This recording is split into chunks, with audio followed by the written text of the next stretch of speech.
Good afternoon. Hi there, Chris. How are you? Not too bad. Thanks for asking. Good, good. Awesome to have you.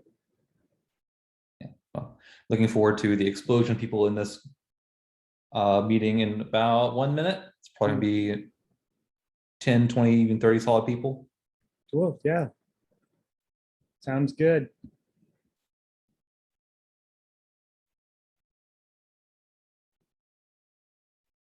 Hi there, David. Muted. Hello. How's it going? Pretty good. How about you? Good. Doing great.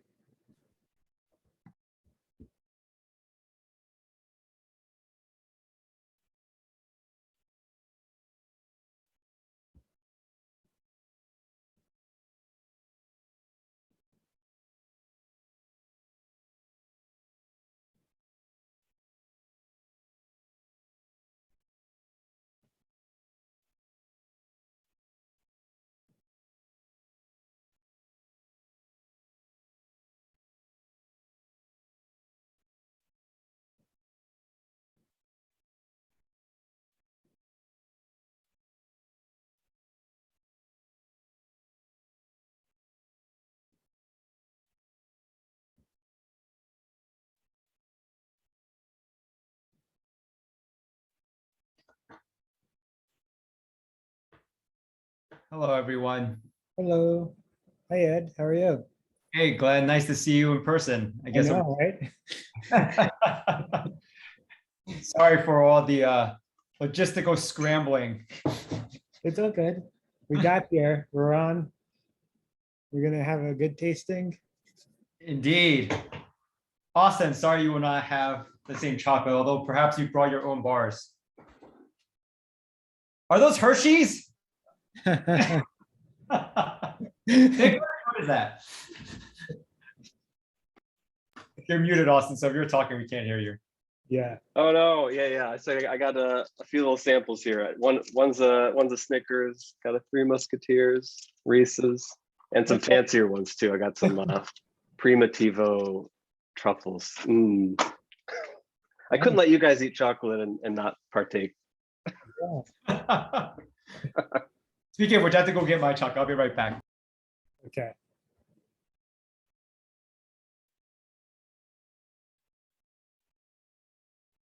Hello, everybody coming in. Hey there. Hi, Glenn. Hope everybody's doing well. Doing great. Ready to eat some chocolate. Yes. It's always good on I'm sure most of you are in the West Coast, correct? For the most part, but there are a large number of exceptions. Yeah. Great. Yeah, I'm on the East Coast. So it's like the end of the workday. And for you guys, most of you guys, it's like the middle of the afternoon almost. So it's a good pick me up for the rest of the day. It's great. Right. So we have about 14 in.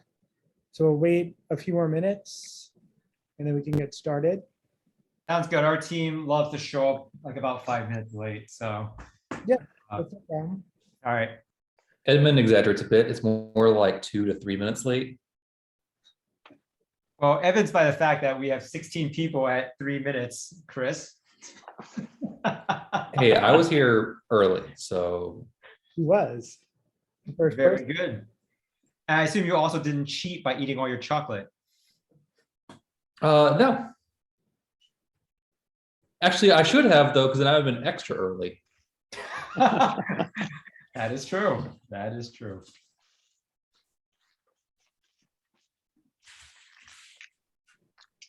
Oh, so Tucker, your question. So you could put it within, that's just shipping guidance. So we don't want to have like super hot transit. Ideally, it would be within like a refrigerator, like 60 to 70 is like optimal for chocolate storing. It should be fine because your ice packs are probably still good and your chocolate's still pretty good. So just leave it.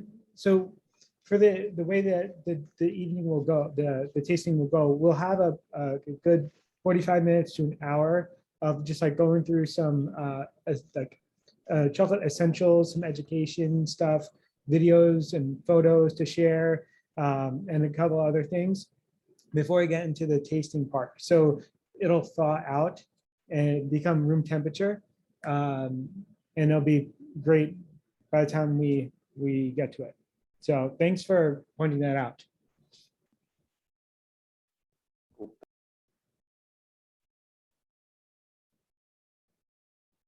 And also I will definitely update that. I need to update a new label because that one's kind of old. But yeah, I'm going to put like the 60 range to 74 or 60 to 70-ish. Yeah. All right.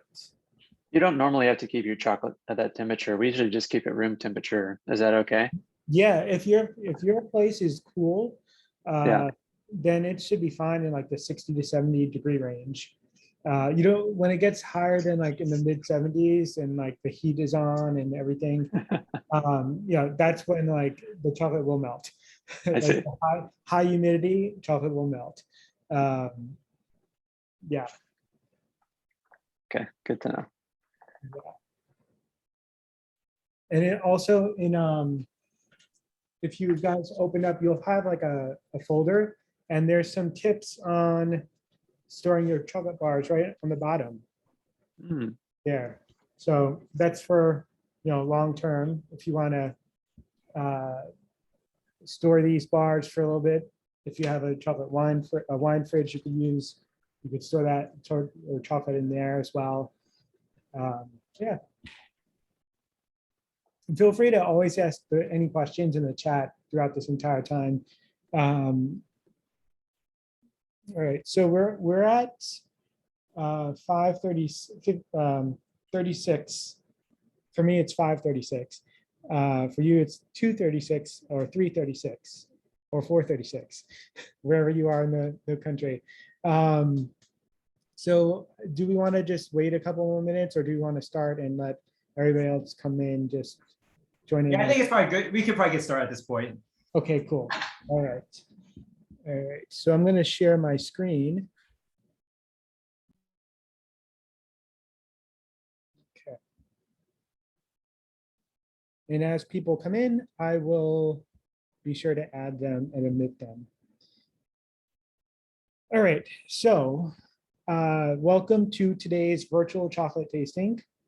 Here's a little agenda. I've kind of gone through it a little bit already, but I'll just get a little bit related with all of you, share a little bit about Chocotastery and what our journey has been, and maybe get some of you to share your excitement of being here with your team. Then we'll jump into the couple of chocolate essentials, where chocolate comes from, and a couple of questions around, a couple of topics and questions around that, as it relates to chocolate and cacao. And then we'll dive into the chocolate making process. So this will be kind of a behind the scenes look at, you know, where it all comes to be, where it originates from, all the way through to the bars that we're going to have today. And then we'll jump into a brief conversation around chocolate packaging, and then jump into the chocolate tasting, and then wrap it all up. Okay.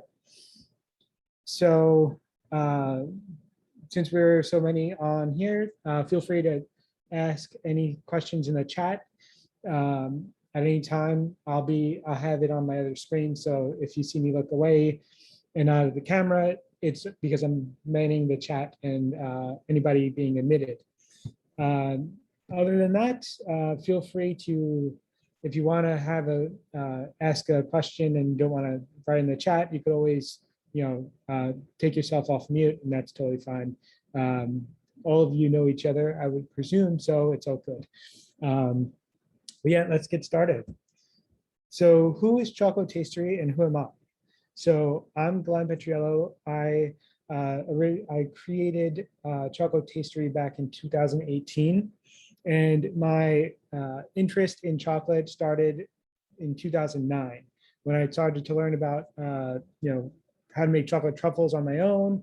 And that kind of led me to learning the bean to bar process in 2015, making my own chocolate in my apartment in Hoboken. And then a year later in 2017, I started to, I actually wound up quitting my day job in HR and moving across country to Seattle to make chocolate for a friend's company. And from there, I was creating classes and teaching them. I was working on making confections and chocolate as well, and was doing everything together. And after 7 months, I decided to come back to the East Coast and eventually created Chocotastery. So it's a culmination of all my experience and highlighting what I like to do the best, and that's eat chocolate and enjoy it with people. And what better way to do that than to create my own classes and experiences and share them with people and teach them how to taste chocolate mindfully to get the most out of their chocolate experience and love for chocolate. So that's where Chocotastery came from. And over the past year to 2 years, I've been doing in person, and most likely the past year or so, mostly since the pandemic, has all been virtual. So so with that being said, would anybody like to just share, a little bit about, why they are excited, how they're excited for being here, what drew them to I know from Ed, this was supposed to be an offsite, but I'd love to hear a little bit about, everybody being here today. And if anybody wants to chime in and share a little bit about their love for chocolate, go right ahead.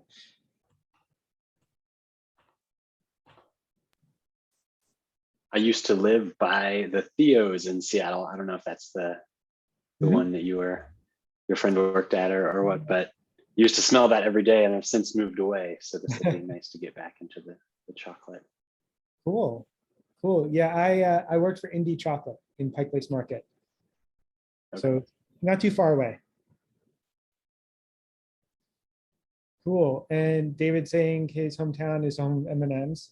Wonderful. Awesome. Yeah, some great excitement here. I have a random person chooser, and it chose Kenny. So Kenny, would you like to share your story? I saw that. I think I'm excited to just, it's not something I think I'm intentional about how I eat chocolate. I think it's something I probably scarf down way too fast. So that's, I'm excited to learn about how I can intentionally eat a little bit more. So, yeah. Cool. Awesome. Yeah, I'm excited to learn more about the process. My wife and I went to Grenada, about 5 years ago now, and we had the pleasure of actually visiting chocolate, plantation, and it was really cool to see. We didn't get a full tour, but we were able to see at least some of the operation. So be curious to see how that actually is all works and how it's actually made. But it was a really cool experience. Awesome.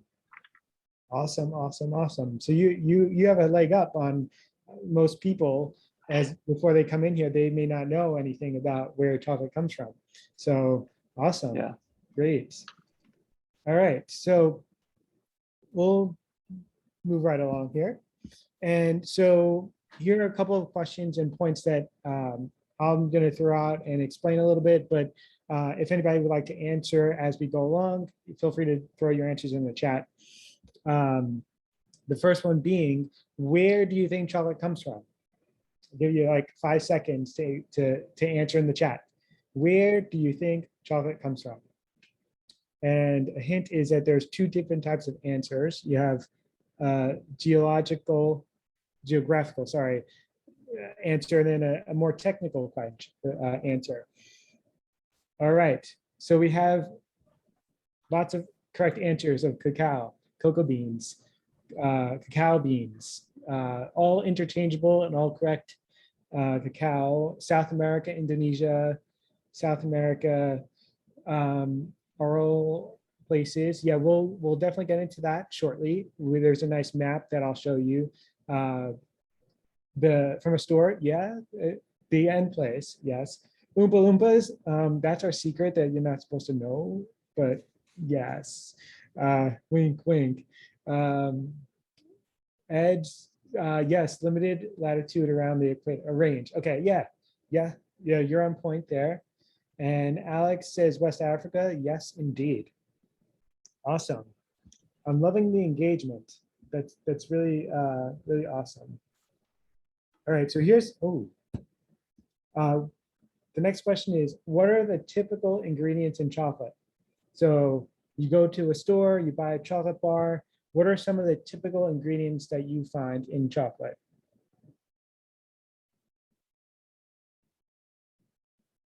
All right.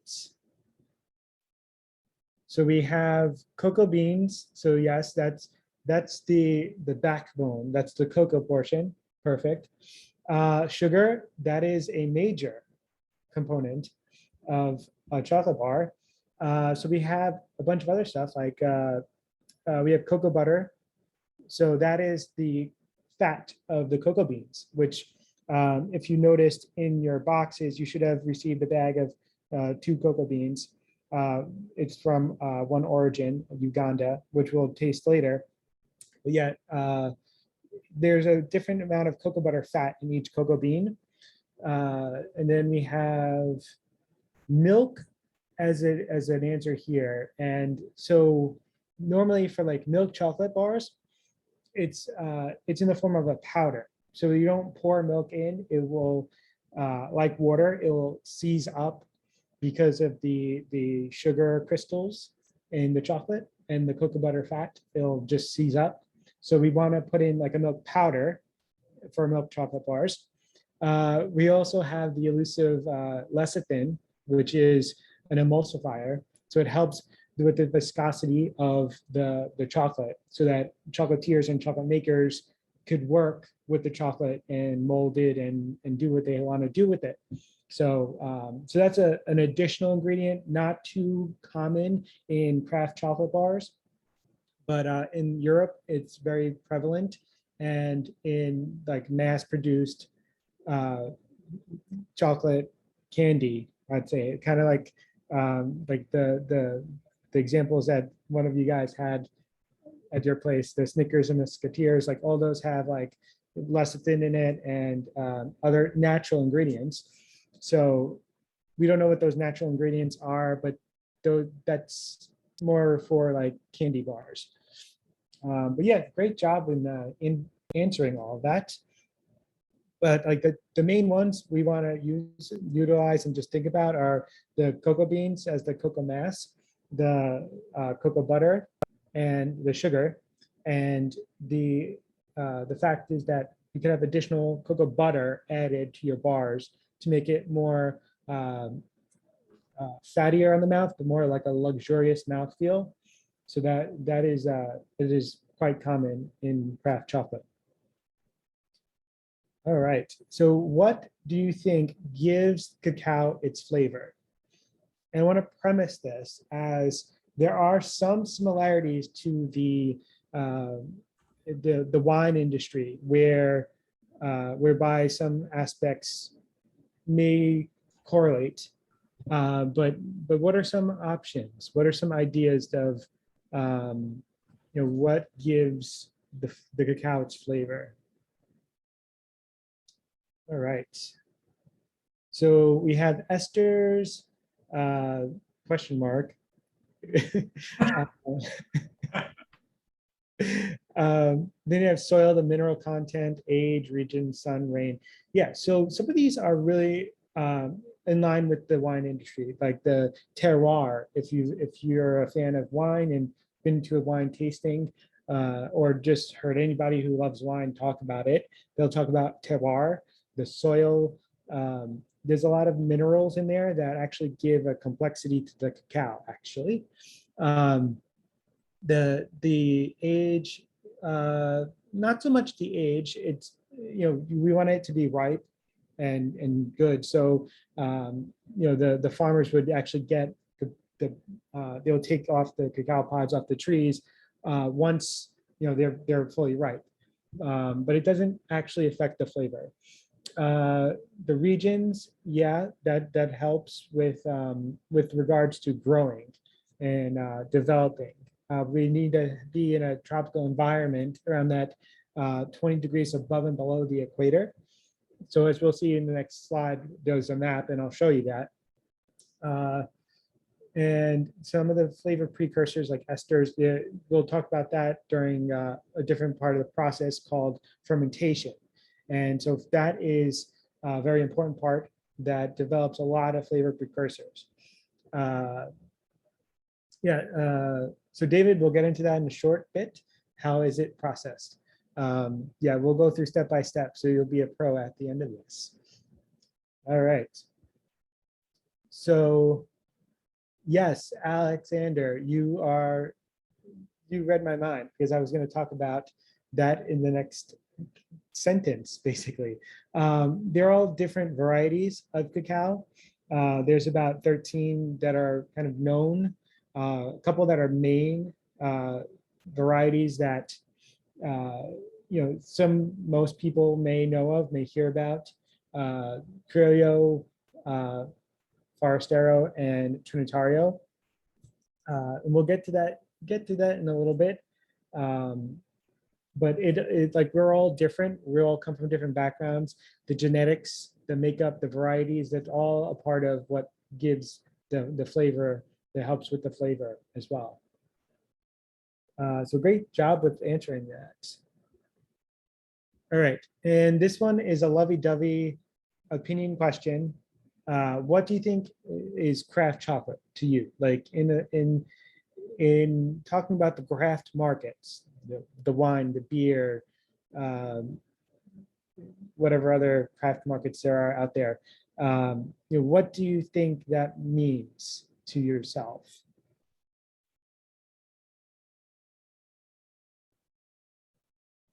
Yeah.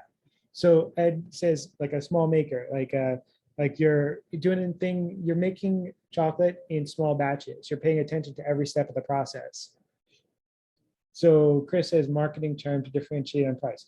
Not quite that, though, that you may think of that as like an observation. But there's a lot that goes into it, which you'll see.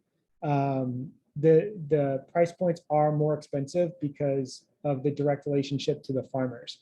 So it's definitely intertwined into it a fair amount, that like direct trade, if you ever heard of that. But there's a lot of working with middlemen, like the export companies, where import-export companies that buy from farms directly and cooperatives directly, and then bring in to the US. And so chocolate makers could be able to get those in smaller quantities if they're a small maker. But yeah, yep. Handmade, fewer industrial processes. Yes, exactly. There's actually people behind the scenes touching every process. Although there's machines involved, there is the factors of personal touch to it. And yeah, there are no additives or tricks. So, all right. So here's the map that I was talking about. Here's the equator that Ed mentioned before, with the 20 degrees above and below the equator, with all of the 34 countries here.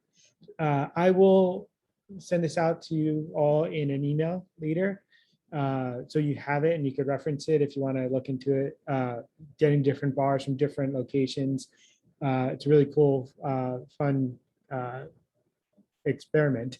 And so you'll see there's the fine flavored beans in the green areas, and then bulk is the red, which is kind of your Western African cacao, and then like the bluish purplish is the fine and bulk. However, I don't know when this was created. However, there are beans that are coming out of Western Africa. You have your Ghana, Cameroon, Ivory Coast, that are fine flavored. There are some organic farms out there. It's a very small number in the midst of the total amount of cacao grown per year, but basically they just lump it all together in bulk for this. David's question is lining it up with coffee production. Are the plants related?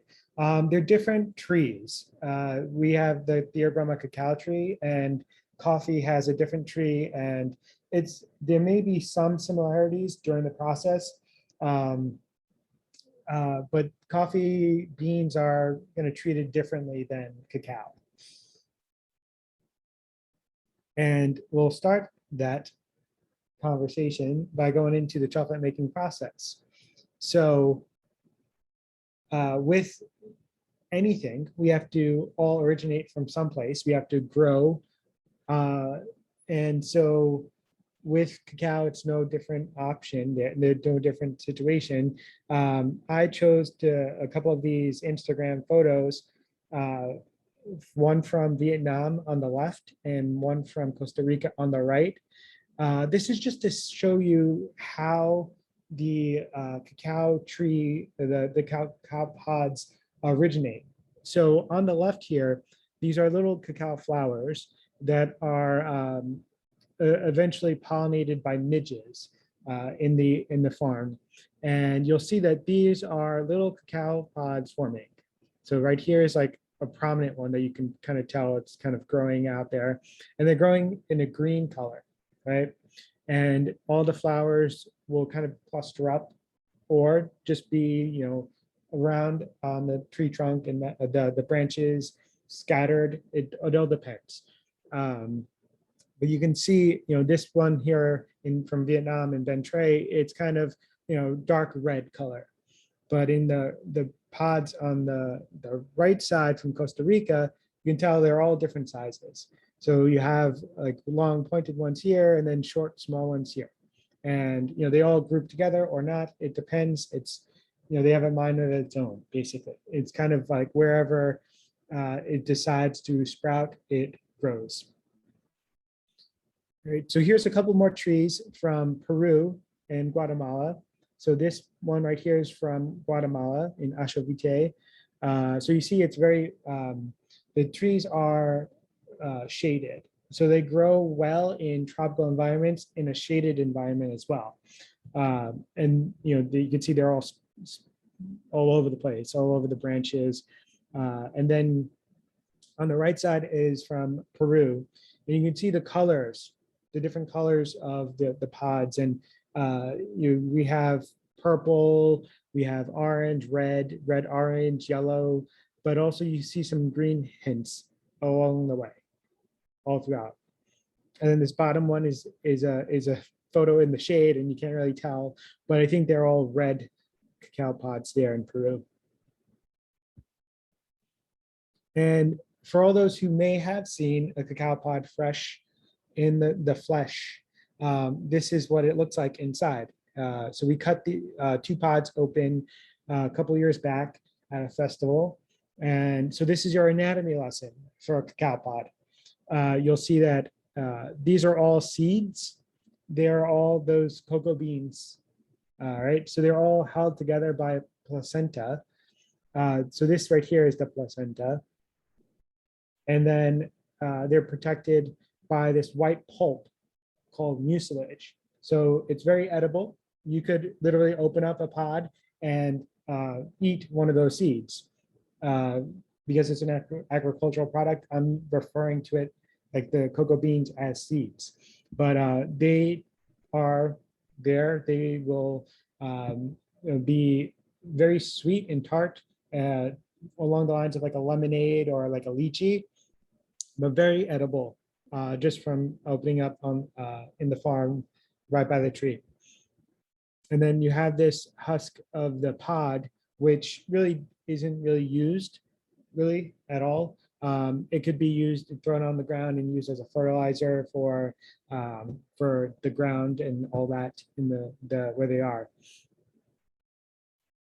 All right, so at the step of we're in harvest time. So there's normally 2 harvest periods on average for an origin. And here we're in Peru in the Ucayali region. And this farmer, you see that they have a machete. So they'll cut down the pods from the tree. And so I have here, if you see my screen, my video screen, this is a regular, this is a cacao pod, but there's it's a wooden one, a model, just to show. And you can see how there's a piece of the branch still here, and what's depicting of the cocoa beans, the seeds. And what's normal is that they don't cut it straight on the pod, as to not damage it and allow for mold and any other disease to get in. So they keep it above the pod. And so what do we have here? Okay, inside joke. Got it. Okay. All right. So in this case, we have a video of this farmer opening up the pod with a machete, and they're really quick at this too. So it's pretty cool.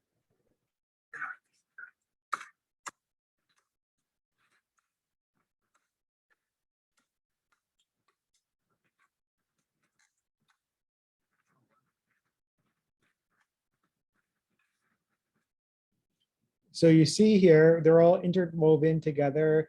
The green hints of the originating green color, the outer color of the pod, the pulp. You can see that it's not a lot of pulp, but there is a good amount of pulp around it. And so once all the pods are taking off the trees, they're gathered, they're all scooped out and bagged up. And then those farmers, whether they're on their own private farm or what have you, they sell their wet cacao directly to a cooperative, or they would to go on to the next process themselves if they feel like it, if they have the resources for it in certain regions. The next step is fermentation. So this is a very important process to develop the flavors. So we have these boxes you'll see here. They hold all the cacao, right? And so it's a week-long process. This is where you want to cover all the seeds in this box with banana leaves and make sure that the temperatures are there's no other air going in, that temperatures will steadily rise. And there's a reaction that happens. And so enzymes and they react within the cacao. And so yeast and the bacteria, they collide. They form an ethanol and acetic and lactic acids. So it'll start to smell very potent, like an alcohol or vinegar smell. And so all these reactions happen, the temperature rises, and it's monitored every day.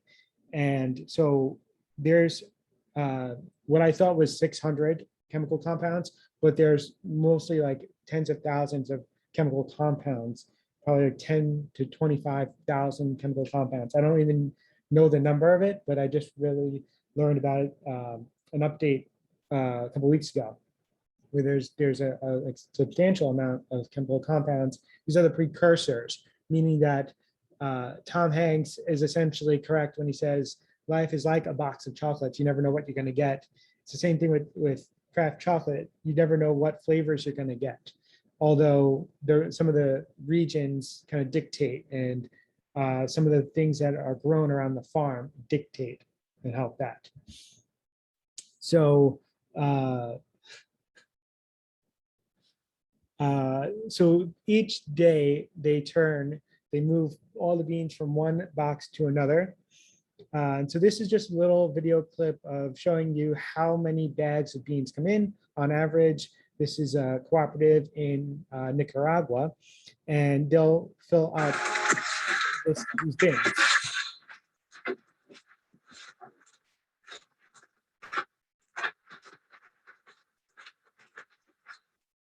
And I believe there's a couple of 1,000 pounds of beans that could fill up one of these boxes, which is like mind blowing. But here in Ucayali in Peru, this is a series of boxes, and I'm going to play this and kind of describe what's going on along the way, because there's a lot of things going on. And as you see here, there's a woman covering the furthest most box with banana leaves. So those banana leaves helps with the enzymes for the fermentation process. And so it's a good protecting layer for it. And as we move along, there's someone, like measuring it out, just making sure everything is flat. And then you have somebody moving beans from one box to another box. And this is a sped up version of the video, but he's not that quick.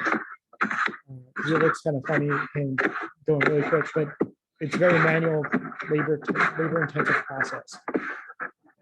And then you have some of the other boxes that are ready to be moved to the next box. That's a good question on by Austin.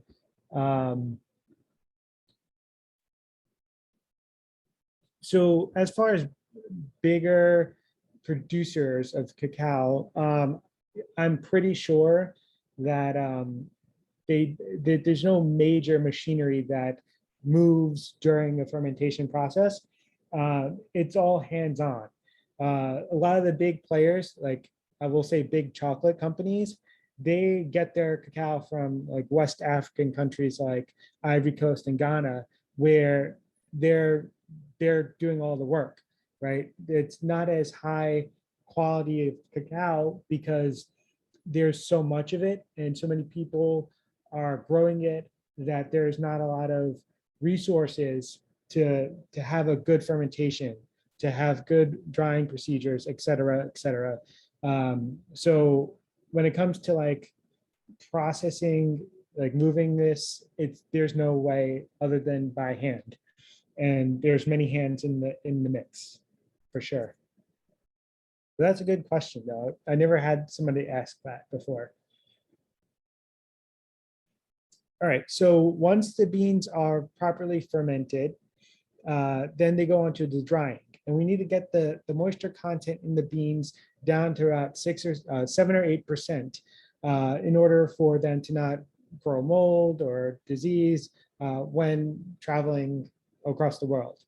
And what the most common way is using drying beds like this here. So this one in Nicaragua, it's kind of like small enough that someone could use their hands and move the beans around. So there's a flat layer so that the beans could keep on drying and any moisture could come in from the bottom and the top and help dry the beans in the sunlight.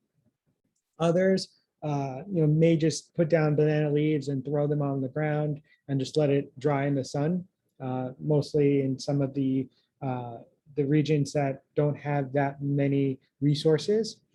And then also there's certain places like in Esmeraldas, Ecuador, there's a one cooperative that has these massive drying beds, and they're able to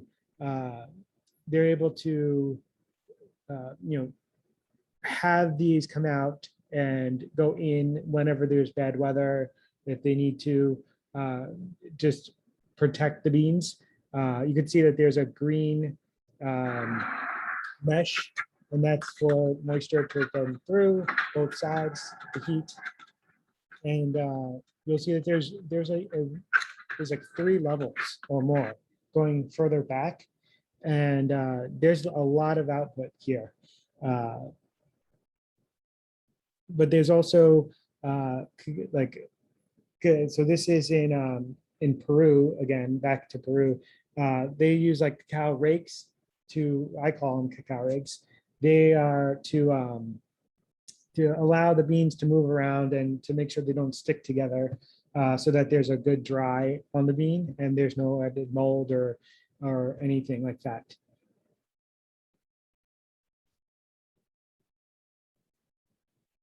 So Andy's talking about asking about, does the humidity become a factor for perishability then, given the result is neither that happens neither better? Yeah, so they monitor all that, and they make sure that it's all pretty good. But when it's going to be hot, and that's why that dry, to get to that dry level, moisture content level, a certain like that 7-8%, so that everything stops. There's no moisture that will allow for anything like that. And whenever the beans get shipped to a location, like whether it's to a factory, directly to like a chocolate maker's factory, or to an importer, they have their own warehouse where they hold on to the beans until they're sold. Humidity has to be a factor there. We don't want it to be too hot, too humid, because then they're just, things could happen. Moths could start to grow, and we don't want moths as well. So everything is in a good range for keeping the beans cool. Good question. So this picture here is cocoa beans that were sent to us in Indie Chocolate from La Colonia in Nicaragua. So I've worked on these beans. And then from there, chocolate maker would need to sort them. So we want to take out any rocks or broken beans. We don't need anything to damage our equipment. So that's the main thing about it. Sometimes makers found, pieces of rocks or gun, the bullet casings in there, toy frogs, piece of plastic and jute bag, all range of things, because farmers are paid by weight. So if they throw in a couple of added things, no one's going to notice until they're in the US or elsewhere in a chocolate maker's factory when they're sorting through it. So that's kind of a thing that we make sure to do, is sort. So after sorting, then we want to roast the beans. So this is another major factor in flavor development, not so much as to develop from the origin, from like the flavors that we develop through fermentation, but a way to have the Maillard reaction happen. And we all know that the browning of meat, like hamburgers, steaks, all that, that reaction happens there. It also happens with cocoa beans as well. What we want to do is to burn off all of the off flavors. What we do see and hear sometimes is, oh, these beans smell like brownies, right? So yes, that is a good thing. If we start to smell anything nicer than brownies, then we've gone too far. We don't want to kill off all the nice, delicate flavors of the cacao. And so with the roasting, it's different than coffee roasting.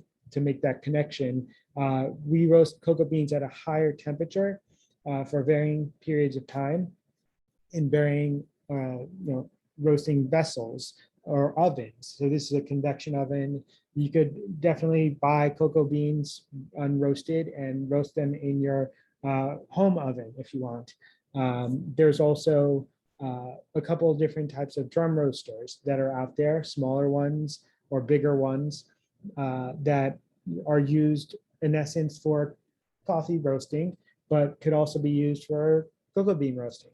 And so this is a drum roaster from Goodnow Farms. You may have seen their name on the bottom.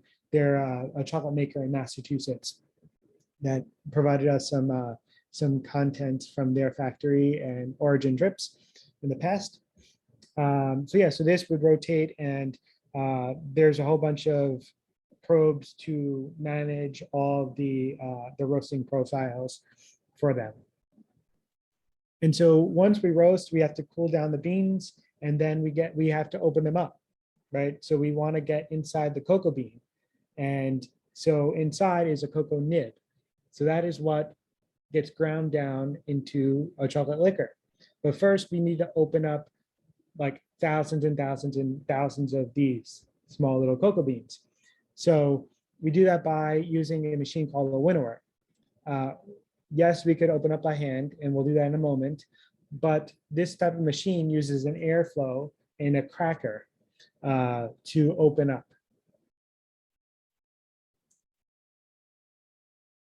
All right, so Philip asks a good question. Chocolate blends.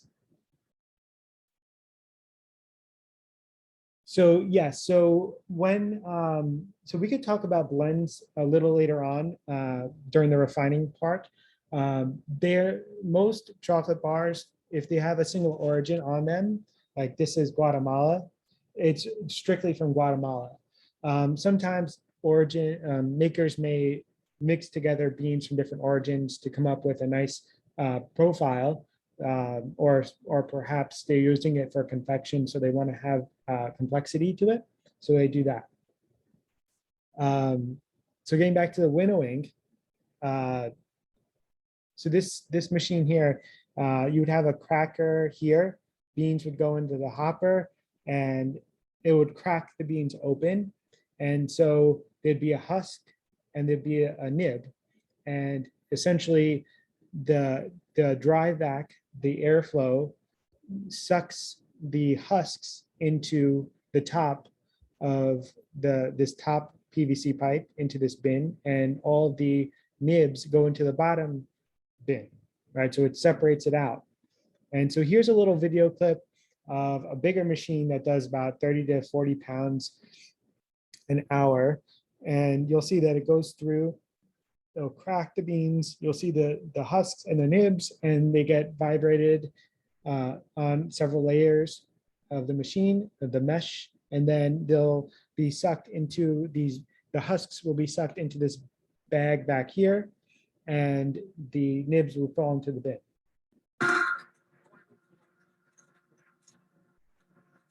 So the cracking happens here, and then all the nibs and husks go through here. And this here is sucking up all the husks. And so when we have this, this then goes on to the refining step. All right. However, we have to open up our cocoa beans. So everybody should have received it in a little bag in their boxes. All right. So you could take one out and you'll see. So these are from the Semiliki forest in Uganda. So these beans are the same beans that are in the white label chocolate bar that everybody received. All right, so we could always taste it now and see the flavors, and then see what flavors we get in the bar later on, and compare. And you could also have the second bean whenever you feel like.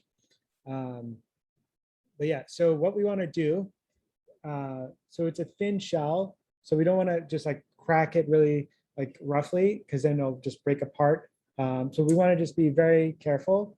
Just use hold it like this with your pointer thumb and crack it from the side using your inner thumb and pointer. And then you'll just see like the outer husk is going to just start falling off. And then you could get a piece of the nib and then try it and see how it tastes. And to just alert you, it'll be a little bit bitter because there's no sugar in it. It's literally just the nib and the cocoa butter fat in it.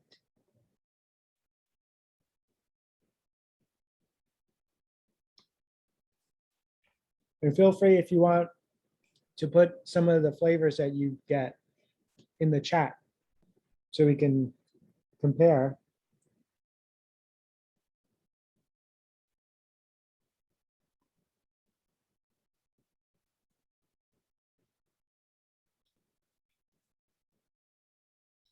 So we're seeing the bitterness in it, and it's a bit earthy. Yeah.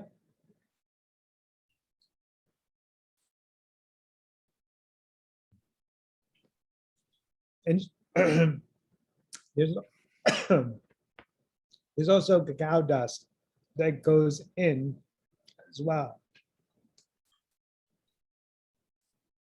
So if you have some water, definitely have that on hand. Whoa. Um, inhale that. But as far as a flavor profile goes for these beans, the roast profile said that alluded to cinnamon, laced fig, and an earthiness. And so we picked up on the earthiness there, like there is some spice to it. So we'll see if the bar has that similar type of profile in a little bit. All right. So now that we have, so we would take these nibs, right? And so we then need to refine it down. So we're looking to get it to a micron level of about 20 microns. So when we talk about micron level, it's like the particle size. And as it relates to food, anything over 30 microns in size, we could feel an abrasiveness on our palate. And so around 20 means that we won't feel an abrasiveness, and that'll be nice and smooth. And that's how we like our chocolate. We want chocolate nice and smooth, and it's a positive thing. We don't want to have gritty chocolate unless it's meant to be gritty. So these are refiners, and they help us get the chocolate down to that particle size. So this one here on the left is a small one that that could do probably about 8 to 10 pounds of chocolate. They could refine down and make that amount. There are stone wheels that rotate on a stone base as the whole top piece, this part is called the drum. It rotates in a circle. And so there's a lot of friction going on. And this one here on the right is a 100-pound machine. So it could make up to 100-pound batches of chocolate. And so this here is a deep dive inside it. You'll see the wheels are much bigger. They're heavier. They're all stone still. And then you'll see that these are nibs that are starting to break down. And as the nibs break down, the cocoa butter fat will be released. And so as this goes on, the temperature in the drum actually increases, all right? And so this is when a chocolate maker starts to put together their recipe. How much sugar they want to put in, how much cocoa butter do they want to add, if they want to add any at all, right? And so this process goes on for about 24 or so hours, maybe more, depending on the amount of tension and just the recipe and where they want the chocolate to be. They may put the sugar in at a later time or the cocoa butter at a later time. So it all depends, and it's never the case, the same thing for every single chocolate maker. All right. So so when we talk about the refining and all that, I want to give you a Zen moment right now. So I'm going to play this little video clip of the beans being cracked. So if you hear closely, you could hear the crackling of all of that.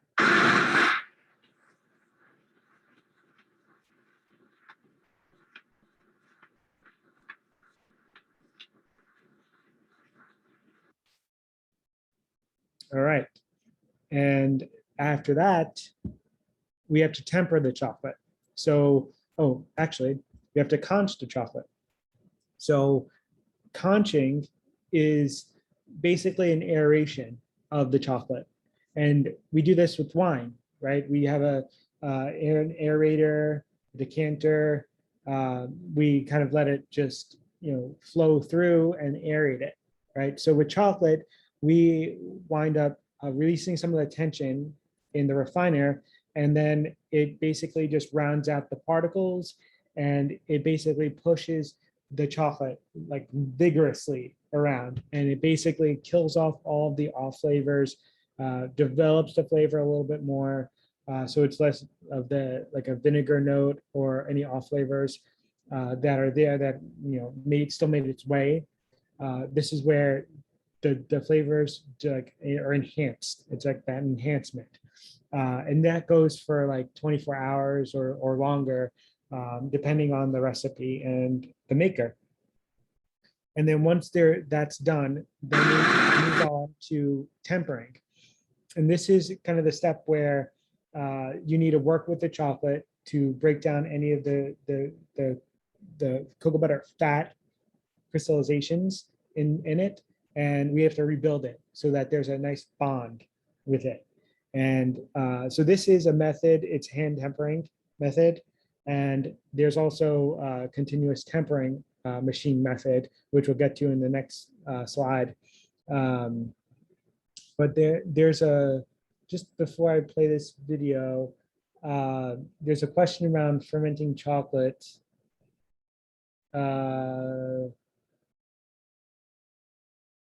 Okay, yeah, we could talk about that a little bit later on about the coffee aspect. I don't think, yeah, chocolate is fermented because it's a fruit, it's a seed grown on a tree.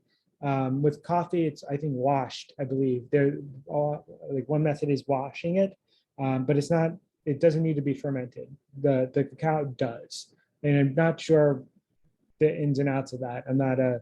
I don't know that much about the ins and outs of coffee to compare it.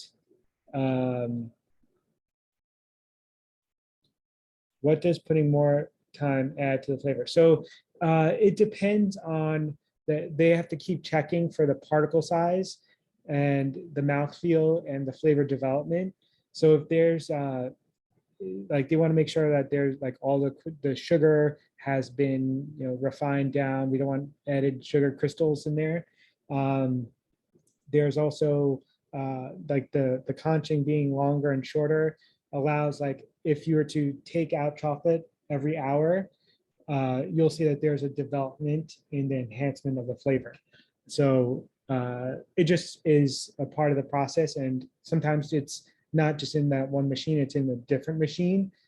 So it gets really complex, but the flavors that you get out of a bar that's been conched versus non-conched or conched for a little bit, it'll be drastically different at times.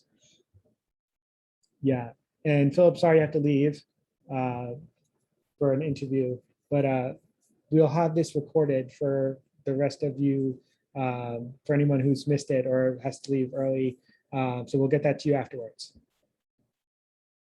All right, so this is the video clip for tempering chocolate. And so what I've done, this is me with my chocolate brand many years ago in 2016. You can't temper chocolate in 5 minutes. You need time, you need temperature, you need agitation. You need to keep working it, keep moving it. And so we use this marble slab. This is like a sped up a little bit, but you see it's a cool surface. So it helps bring down the chocolate that's originally at a high temp, and we break down all the fat, and then we have to cool it to a certain degree and bring it back up when it's merged with, mixed in with chocolate at a other different temperature. And then we get it to a range, it's a beta 5 range, they call it, and it's just between 88 and 90 degrees Fahrenheit. And that is where it's good to be molded into bars or confections and stuff like that. And so talking about another method of tempering, we want to get the continuous tempering machine to make it so that you don't have to hand temper chocolate, and it would take quite some time to do that. And so what we do is we fill up these machines, and all the tempering is done inside of it. And these are vibrating tables for the bars to sit on after they're filled with the chocolate here at the spout. And all inside there's a bunch of pipes, and there's the temperatures are set in a specific way to help with that process. So it's all automated. And so this video is of Goodnow Farms. There, this is like the back end of their process where they're molding bars. They're putting them on these vibrating tables to release all the air bubbles. And with that, we do not want to have like random air bubbles in our chocolate. That wouldn't look nice. But there's that. It would also fit into all of the mold's grooves. If there's an intricate design or anything like that, it helps to get all the chocolate in all the corners and in the designs.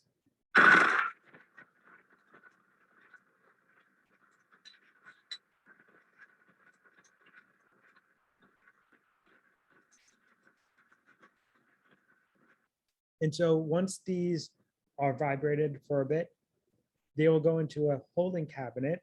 So it cools it down, if some others do have other machines or other holding cabinets that have ACs next to it. They go in there, they cool down within a certain period of time, and so they retract.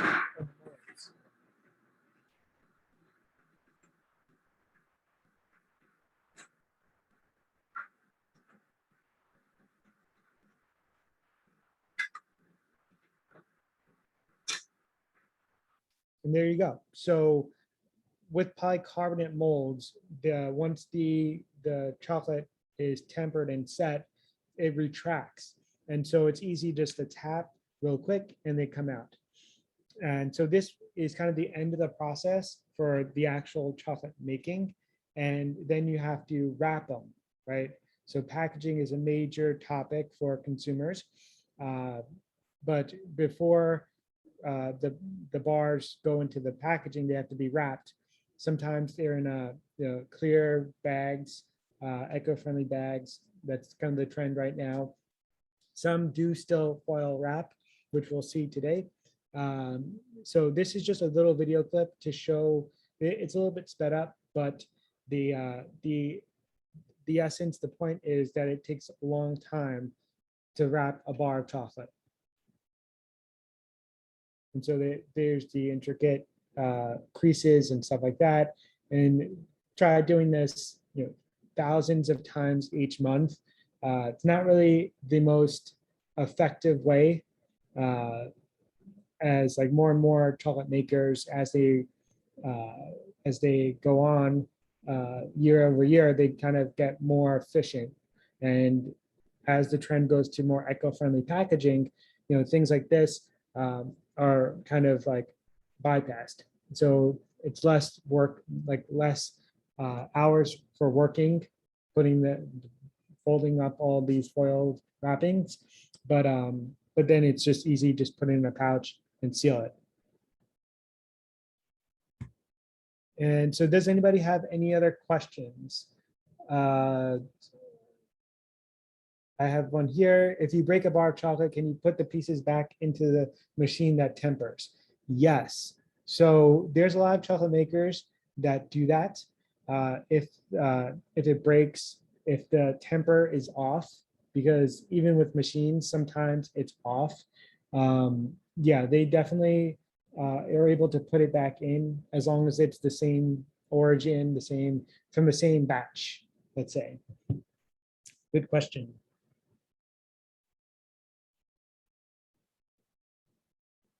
All right, so I think we hit on all of these questions here. Feel free to add any more in the chat as we keep going along. We have a few more minutes. We want to talk about packaging real quick, and then we'll jump into the tasting.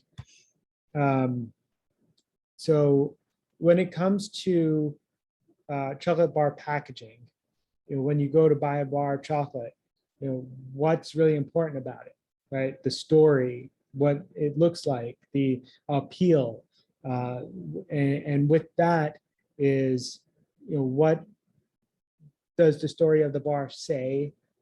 What factors, what pieces of information are there?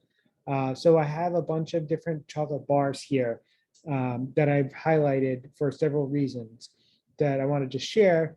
And maybe you get some suggestions for future purchases and exploration, but it's up to you.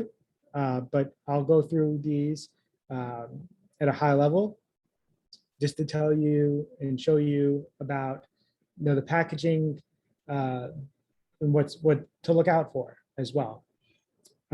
So we'll start here with Dick Taylor chocolate. For all those in California, you may know them. They're in Eureka. Yep, Andy's right on with Dandelion. Dandelion's right here. With Dick Taylor, so they're two guys that were that formed Dick Taylor Chocolate. So their last names are Dick and Taylor. So on most of these bars, you'll see a logo, you'll see the origin, you'll see a percentage, you'll see like an image or some type of abstract artwork or some type of other piece of information that alludes to what's in it. So here they have a boat on the front of their bar, and you're like, why? What does a boat like being made of wood have to do with anything with chocolate? The story connection to this is that both makers are craftsmen. They are carpenters by trade. Before making chocolate, they were making things with wood, and this boat is kind of like symbolic of that. And so you could see it's 75% is the cacao percent and 25% sugar. So that's how you read it. And Brazil, Fazenda Camboa, is the origin in Brazil, the region in Brazil. And then on the back, there's more information around the region, the tasting notes, if there's any, and the ingredients and stuff like that. For Raka, here, they're in Brooklyn, New York. Soma Chocolate Maker, they're in Toronto. They have some direct artwork for it. So this is a Cabernet Sauvignon bar. It's very like purpley and like dark like that because of the grapes and the nature of wine. It just is like a reddish, purplish, deep, like that spectrum of color. And then obviously the Jamaica one here for them, it kind of evokes some feeling of like what to expect. Then you have Potomac Chocolate here in their craft packaging. They're in Occoquan, Virginia. So they are by the Potomac River, so they have a play on fish as their branding, and their bar has a mold of all fish. So it's a really cool story to tell for that. And on the back, they talk about their story, what they do, and some tasting notes. So it's kind of like a theme that goes on with all of these makers. Bottom row, white label, we'll see today. They're a very high-end looking bar, simplistic in nature. The essential information is on there. But as you'll see, the back of their bars, they have a lot of information on the back pertaining to all of the steps that we just talked about. It's all right into there. That they all like put it down. So it's like a chocolate nerds, adventure going through that and understanding what all of that means. So that's there. Castronova chocolate. This is an inclusion bar. It's a white chocolate bar, and perhaps, in my opinion, one of the best white chocolate bars out there on the market. And there is a connection to the family that's in Stuart, Florida, where they make it. And so it's you're going to get a big burst of lemon. It's very lemon forward. There's lemon sea salt and lemon oil, and it's from the Sicilian lemons. So it's actually it's a fantastic bar, and you get that feeling straight from looking at that bar package. You have Dandelion from San Fran area, most local to most of you who are on the West Coast in San Fran. They used designs from local artists for their packaging. And then they talk about the maker's process in developing that flavor profile for the origin. And lastly is Maru. So they're Vietnam based. They use cacao from various regions in Vietnam. And what they do is they connect the color of the cacao pods to a Pantone color and make that the color of the wrapper for that region of the bar. So this is like a beautiful depiction of various regions in Vietnam and these various colors of cacao pods that you really don't ever see. You know, these bright purples and this teal blue. And so with David, your question, the colors, do they translate? It doesn't translate directly to flavor. It's potentially the variety, or it's just the way they grow, their the genetic makeup, stuff like that.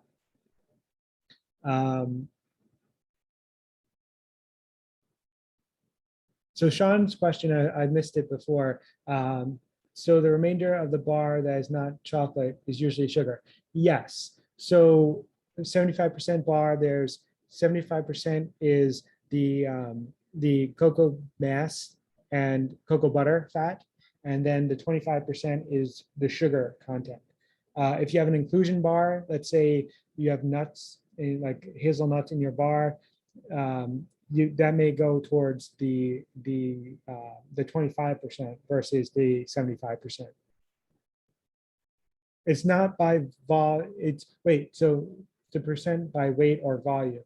Yes, so it's by grams. So they measure out they know the batch is X amount of grams, then they'll put in X amount of sugar in grams to make it, if they want to do a 75% bar, they'll do measure out 25% of the total grammage. It's just a bunch of math. It's a formula. And basically they'll add it in and then they'll work from there. All right. So now we're ready to jump into the tasting. So does anybody have any other questions before we move on? Because the questions have been really, really good. So keep them coming if they pop into your head. I was just going to ask about the white chocolate. Like, what makes a white chocolate bar versus a dark chocolate bar? Sure. So white chocolate doesn't have any of the cocoa content. So any of the nibs refined, right? So it's literally the cocoa butter fat. Like it's just basically cocoa butter and milk powder and sugar. And that's all put together. So there's varying percentages because you have like the cocoa butter fat content is 1%, right? And then you have the sugar and the milk powder as the difference of the total recipe. So yeah, so technically it is chocolate. Yeah, I've noticed it definitely tastes a little bit more buttery, so that Yeah. makes sense. Yeah. Yes, a lot more fattier and sweeter for sure. Chris asks, is there always milk powder in chocolate? No, not necessarily. So there's so for dark chocolate bars, there's no milk powder, right? There's some that are dark milk chocolate. So you have like a bar in the 60 percentile range, something around that. It could be, less, it could be in the 50s as well, where they add in milk powder. And so it's like you get the dark flavor profiles, dark chocolate flavor profiles, and you get some of that like dairy note in there as well. Best of both worlds. And then you have your milk powder, your milk chocolate, which are, in the 40s, primarily 30s, somewhat up to 50s if you want, in that range. Ed asks, how many pods beans do you need to make one of these bars? So it depends. If you've noticed, there's always multiple variations of answers. So there's never a clean cut answer when there's a chocolate question. There's lots of variables that go into everything. So pods, to beans. So about like a tree's worth of pods could get you down to like 1 bar of chocolate, essentially. It depends on the amount of seeds in the pod as well. So we're talking several hundred beans to like a pod, I mean, to a bar. But there's, along the way, there's a lot of lost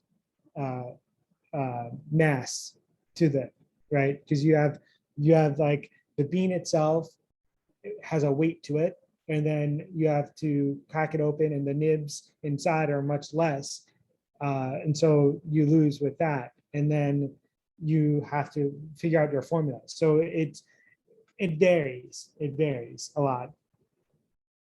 And all right, so we're ready to we're ready to start having some chocolate. All right, so the topic of our, like the main focus is mindfully tasting chocolate, right? So that's totally fine, Ed. It's all right. It's okay. So now we'll just have to go through the motions, and then you could compare for all those who started. All right, so we have a tasting guide here that helps us with taking the steps to mindfully taste chocolate. When we say mindfully taste chocolate, it's, paying attention to various steps in the process or various attributes of the process of the food that we're eating, like chocolate.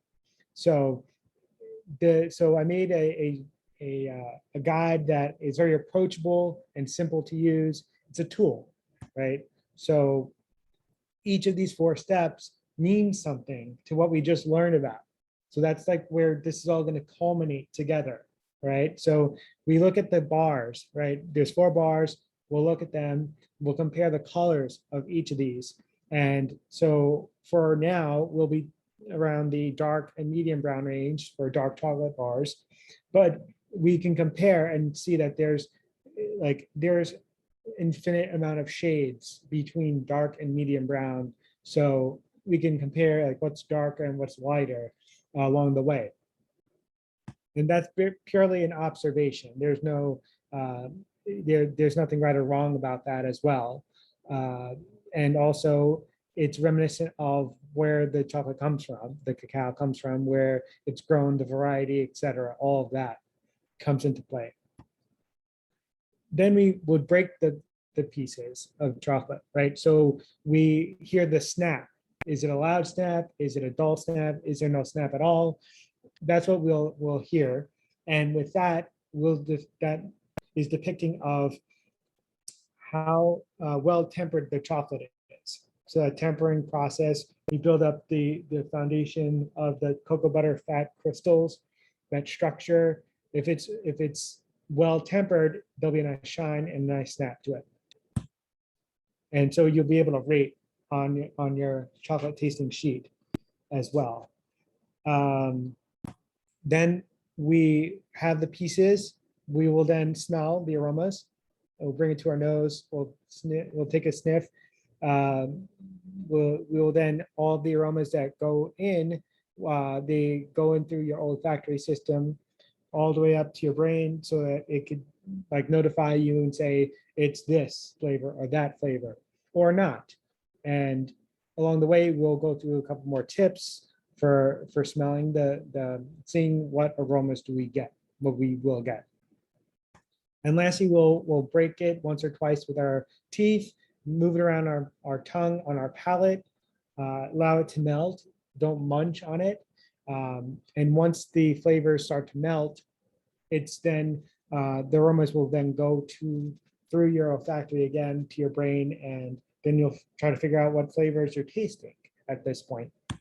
And then if you're stuck, you don't know what flavors, we have some categories and some examples to help you along the way.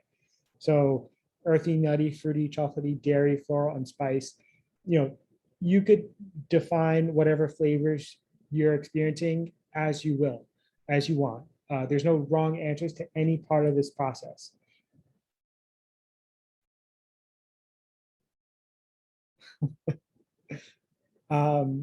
These are just ways to help jog your memory.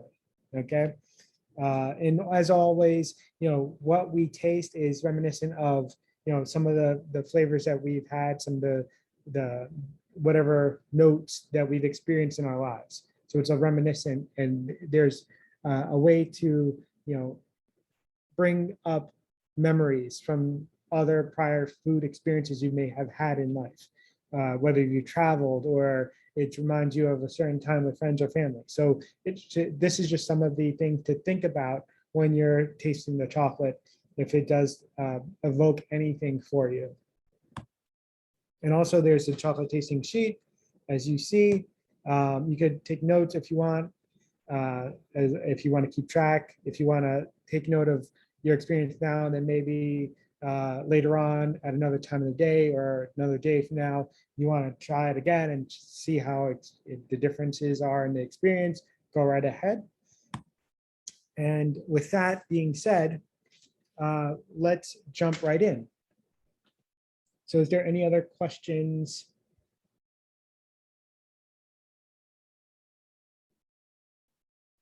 I'm not sure what Greenhouse is. Is that a new tech program or something? Or is that like your, oh, okay. Thanks, Ed. It's what we use for interviews. So. Oh, okay, gotcha. Well, pay attention to what you like about the chocolates and stuff like that, because there's a poll at the end. So there's a test. Not a bad test. It'll be easy. Don't worry. But let's start with the first bar. This is from Vesta Chocolate. They're based in Montclair, New Jersey. So they've been around for about since the pandemic, since February, right before the pandemic hit. The chocolate maker opened up shop there, but the chocolate maker has been a very well-known pastry artist, pastry chef, pastry artist, kind of intertwined these days. And he worked for another chocolate maker in Brooklyn, New York, before going out on his own with his wife and starting Vesta Chocolate. They use the beans from La Chua in Guatemala, and it's a 78% chocolate bar. So we have 12% sugar, if I calculated that right. Yes, no, 22%. Yeah, 22% sugar. And so we start with the highest percentage, and that is because when there's a lot of sugar initially, it'll affect your palate and how you'll taste all of the chocolate going forward. So we start with less sugar and go to more sugar, essentially. All right, so if you have the bars there with you, you could see it's a nice shiny bar. All right, they have a generic mold. And so what we want to do is we want to look at the spectrum, right? We have the brown, the dark brown to medium brown. So let's look at what's best is easy sometimes is looking at the back of the bar and compare it. So is this more along the lines of a dark medium, or medium brown? So if you want to comment, go right ahead in the chat. We'll take like a second or two to observe. So we're getting dark brown. Okay, good. So this will be our baseline for all those who want to keep note. It's very dark brown. All right. So as Chris is saying, it's very pungent. So we can already smell right off the bat that there's an aroma to it. But first, before we get to that point, we want to hit a snap out of it, right? So how's your snap there, right? So notice that I snapped along the break lines. And so for me, it wasn't as loud. But when there's a mass, like you see here, breaking the piece in itself in half will then be a little bit louder. So you see the difference, right? Or you hear the difference. So how was it for you guys? Was it really loud, or was there like a mediocre snap? Middle of the range, very sharp? 2 out of 5. Okay, we'll take it. Even though there's 4 options. There's 4 options. Yes, Sid, louder snap is better because it's to tell of how well tempered the chocolate is.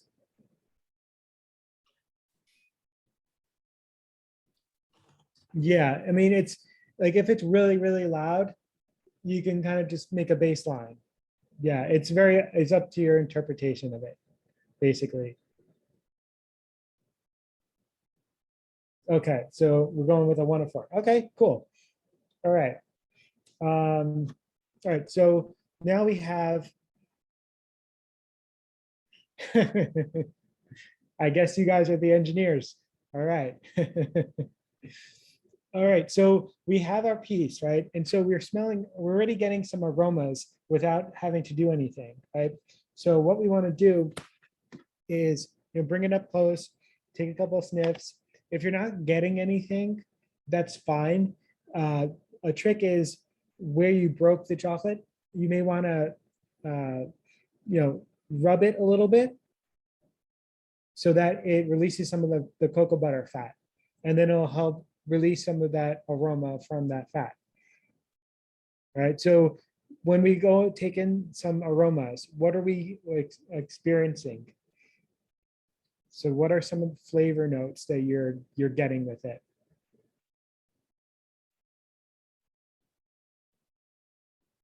So feel free to put them in the chat.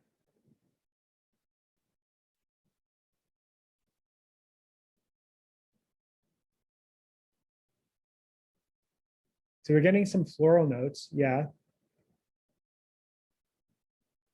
I'm kind of getting little like, oh, okay. So here they're all coming in now. All right. Fudgy, dried fruit, and yeah, floral and fruity. Yeah. There's a lot of like bright notes to it. And for a moment, I had like a vanilla note for a second. And so, like whatever you're smelling and whatever you're going to taste is all perfect. There's no right or wrong answers. And it's completely like a perfect situation for you. So when in doubt, my trick that I say with like smelling aromas, if you're not smelling anything complex or anything like that, when in doubt, just say chocolate, because at the end of the day, it smells like chocolate. And people appreciate that. All right, so a couple of great aromas. Let's now taste it. So put it in your mouth, bite it a couple of times, and as with like aerating wine, we're gonna aerate our mouth, like open up our mouth a bit and let air go through as we're moving it around. And so it would help with moving the flavor notes and aromas around in your mouth and through your olfactory system.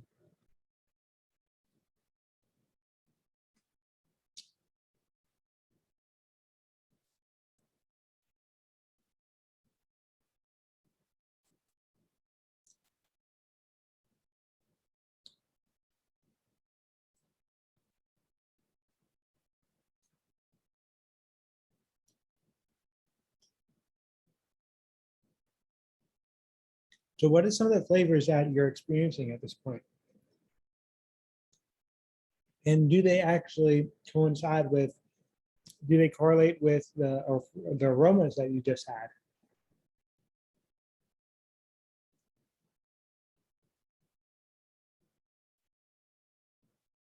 Mm.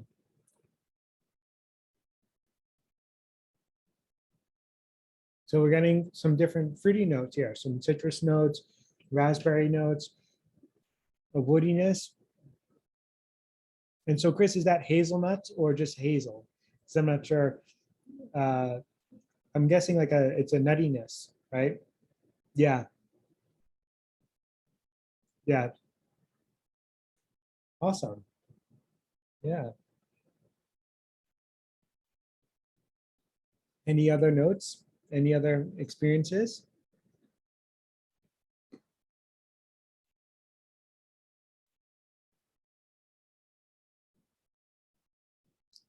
All right, well, let's move on. But when we move on to the next one, we want to clean our palate a little bit. So if you have water, I've seen some of you already have some water. That's great. There's also, you could also have water crackers. It's a way to cleanse your palate. I still that soda, Ed. I mean, if you had like a wine or a tea or any other beverage, I mean, that's fine. Just experience how it is, how it enhances your flavor, the flavor experience. So if you want to taste it, taste the chocolate and then drink that beverage, that wine or tea or whatever, and then put the chocolate in your mouth and see how it experiences changed, you could go right ahead and do that. I don't have pairing flavor notes for any of those, but usually it's a BYOB to your chocolate experience. In my suggestion, I think whatever alcoholic beverage you like to pair with or non-alcoholic beverage you want to pair with, always do what you like and see what works outside of all the bars. Some may work, some may not work. And that's like the beauty of the experience, is to see, and then you could always try the chocolate with another beverage afterwards and see what goes from there. Okay, so that's just a little bit about pairings. But I'm gonna taste some water. And that's just it doesn't really help with anything. It just keeps yourself hydrated. And crackers are a good protein to help cleanse in the fat from the chocolate. Soupy polenta is also a good one that a lot of chocolate tasters use when tasting chocolate bars for award programs. So it's just a very good protein for that. So you have two options, whatever you feel like.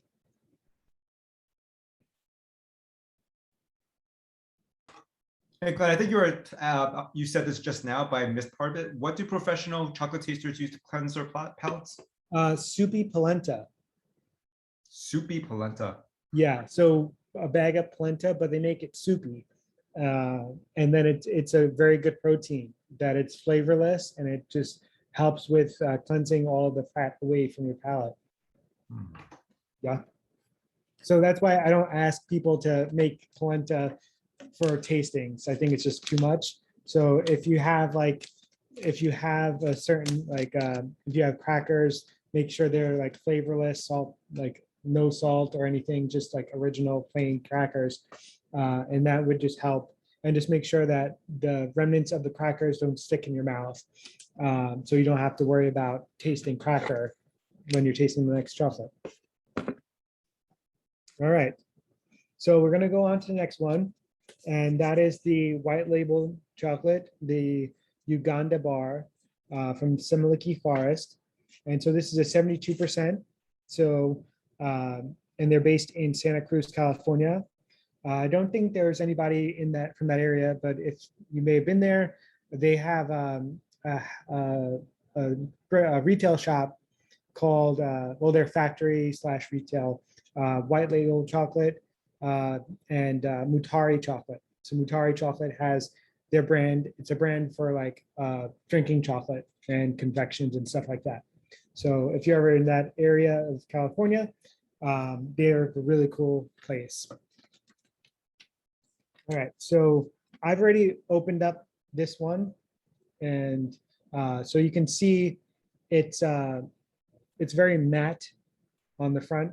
That's the way their mold is, but their logo inside is quite like embossed, which is really nice. All right, and so this here is a 3-ingredient chocolate. So that means that they've added in cocoa butter to the mix. All right. Sean, you're saying it's a nice unwrapping experience. Yes. I didn't get to do the pull down because I've opened this up for another tasting just last week. So, so yeah, it's very interesting. They've actually moved away from the paper into just an eco-friendly plastic wrapper, like bag, just because some people, some tasters in the industry were saying that it's more to get like a paper taste to the chocolate, which is quite interesting. I never experienced that. Well, Eugene, there's some eco-friendly biodegradable bags that are out there that chocolate makers use for the uh, for putting their chocolate in. Yep. All right. So to compare the color, right?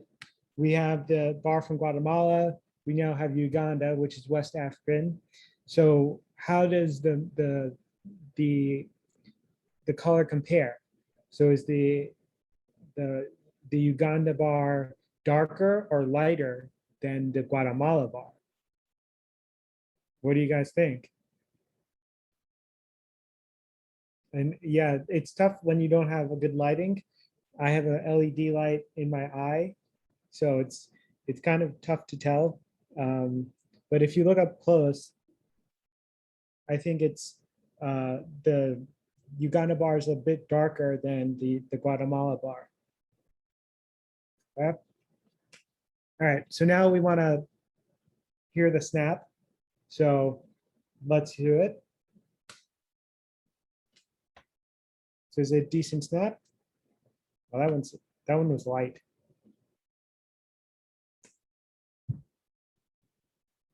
All right, Eugene says 1 out of 5.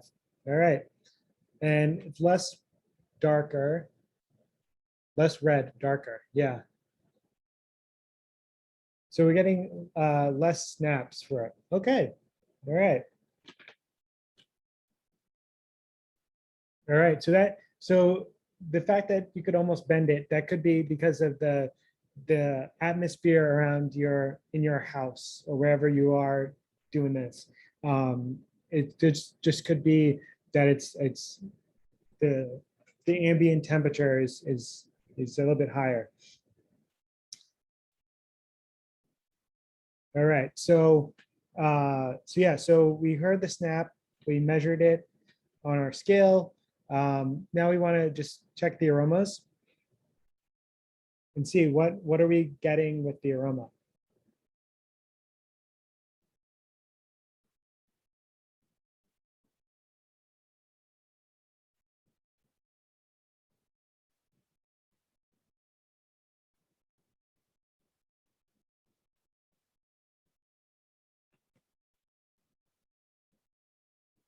Anyone getting it?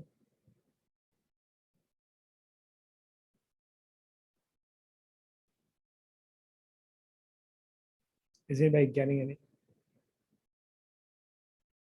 Something sharp, like a pungent or like you don't know what it is, but it's there. Okay, so there's a subtlety to it, some spice notes, sort of buttery. Yeah, there's some type of spice to it.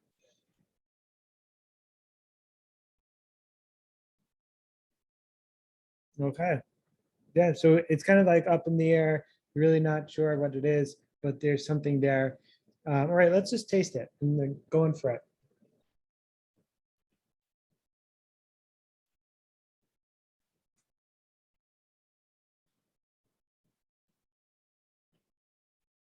Mm.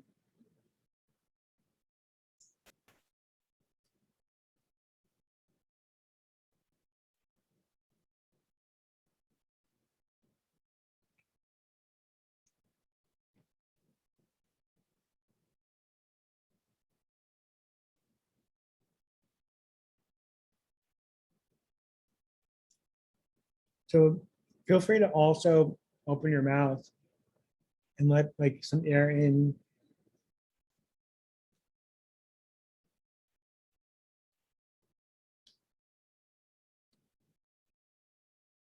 Is there anything else? We said, Ed said woody and earthy.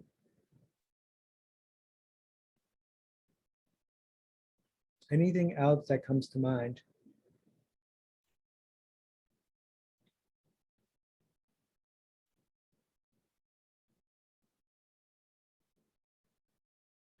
So Sean's saying a little milky. Okay. I'm getting a lot of like a huge cinnamon burst, like right in the beginning. Me. So Bosky's saying fruity. Yeah.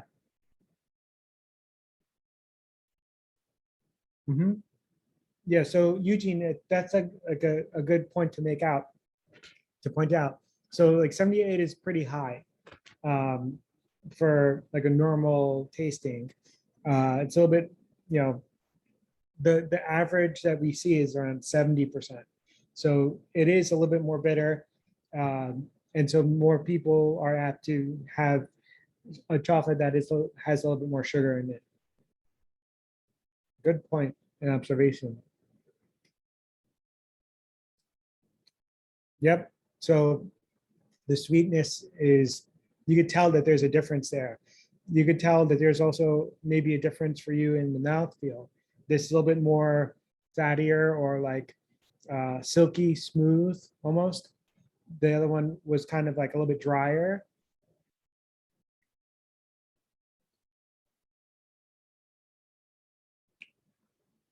Caramel. Yeah, there's like a sweetness to it.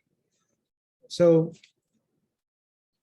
what, if you notice on the back, amid all of the data from all of like the entire chocolate process from origin, they have tasting notes, and I want to just point out, you know, it's not bad thing if you don't get any of these. It's totally fine.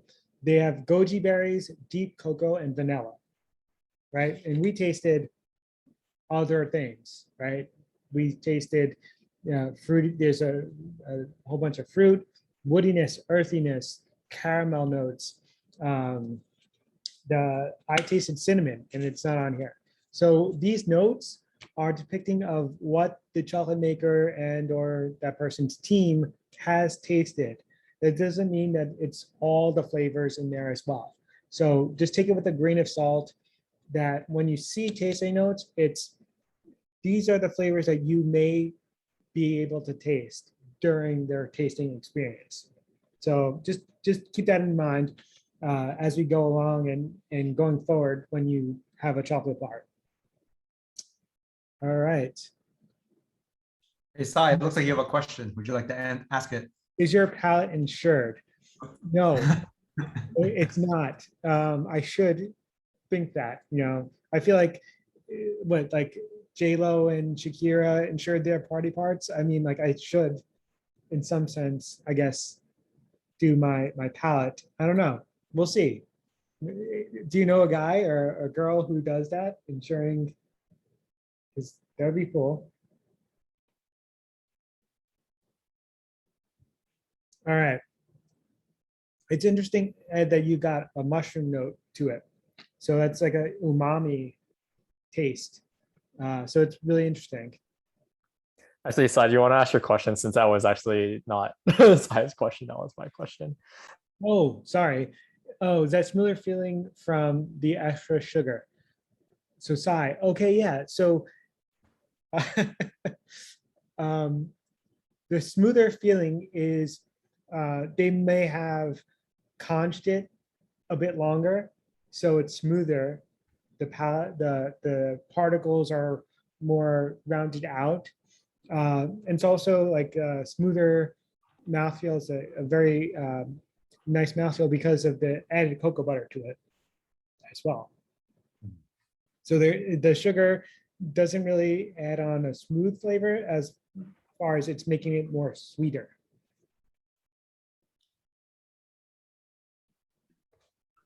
So Sean's point there, that observation is really good too. The second piece of the same chocolate is more flavorful. Is there something to that? It depends. I mean, your mouth may be is too cool, too cold. Like if the beverage you drank prior to the piece is a little bit colder, your mouth temperature is different, so it'll melt differently. It'll like the flavors won't come out as much. But if you're like now, if you go in for a second piece, your mouth is now warmed up a little bit, right? Because you melted the chocolate, it's now gone.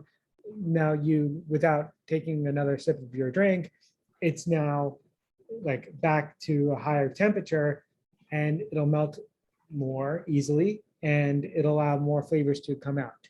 So it's a part of that process. Like you could take, as a side note, you can go through this entire 4 bars and then do it in reverse, and you'll taste different things.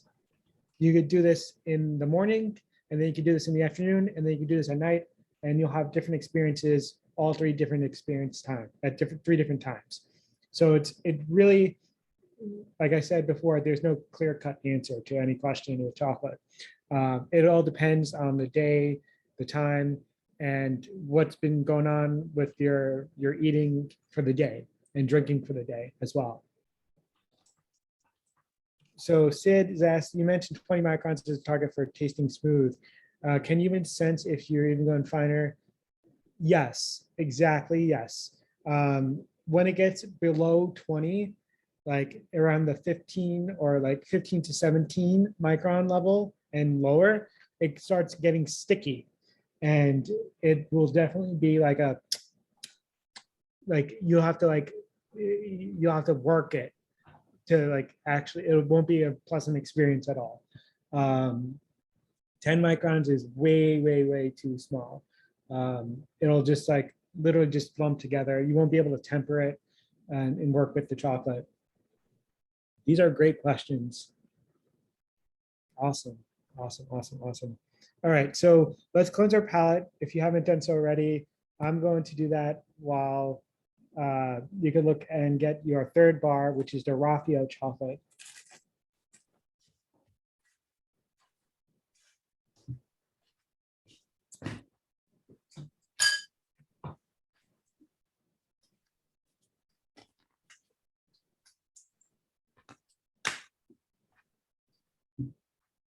Right. So Raffio chocolate, they are based in Fresno, California. So for those West Coast folks, it's a mother who owns the business. She obviously has her husband helps her out as well. But the name Raffio comes from her 2 sons, Rio and Raphael. So they merged the names together and came up with Raffio. They're really nice family, and they have a really nice package, right? We have Ed making that a point that it's really classy. So they're using beans from Sahum, Ghana, the Abokfa cooperative. So you'll see when you open up the package, there's a lot about the region of Sahum, the cooperative. I just did an event earlier this year, probably during the summer, with the cooperative itself and a couple of friends with beans from this region. And the manager said, I think there's over like 300 female farmers now at this point in like during this year. So the amount of women who are making who are taking on farming cacao is increasing, which is showing that there's more women entrepreneurs in the region and with cacao. So that's a really nice thing to see. And they have a really nice mold. So this is an example of a plastic wrapper that I believe is eco-friendly as well. I could be wrong, but yeah. So you'll see like it's a really nice however shape that is, but it's like a mountainous region, but it's like really cool design. So let's look at this Ghana bar and the Uganda bar. So we're talking West Africa, hundreds of miles, not like I'd say a couple hundred miles apart or so. How does it differ in the shade of brown here? So this is Uganda. This is Uganda. This is the Ghana. What do you think? It's much a little bit darker, like a tad bit. I think it's a tad bit in my light.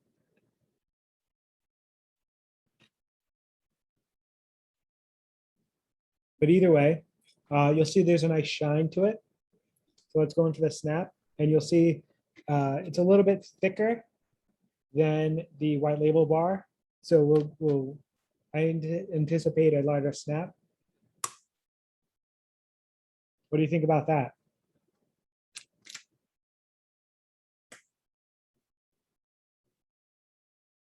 It's louder. It's a nice snap, right? Sean agrees.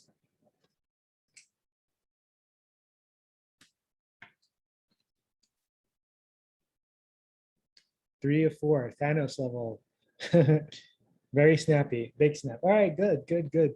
Glad that's a good snap. And so when there's a lot of mass to it, like the thickness of it, so it's gonna essentially be a louder snap.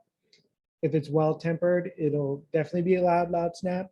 So the stronger, so just so you could kind of fit that all together, and the thickness plays in the sound effect. All right, so let's go in for the aromas.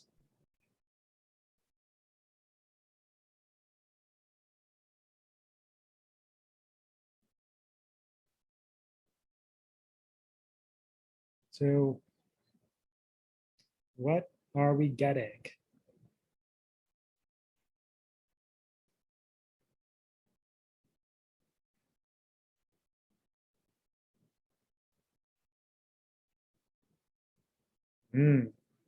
All right, so we're getting some fudgy, fudge.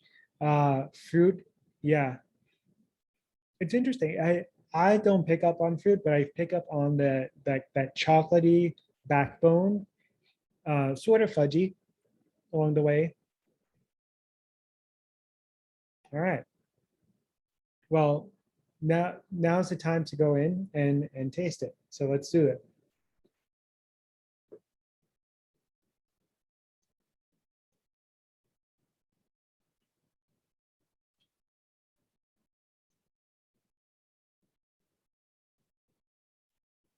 So dairy and honey note. Okay.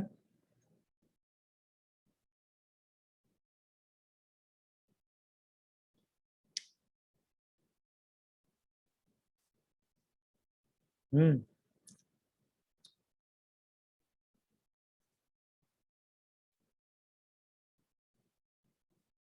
Yeah, there's like a sweetness to it. And it's it's the same percentage as the Uganda bar. And there's a noticeable sweetness to it. But along those dairy lines, right?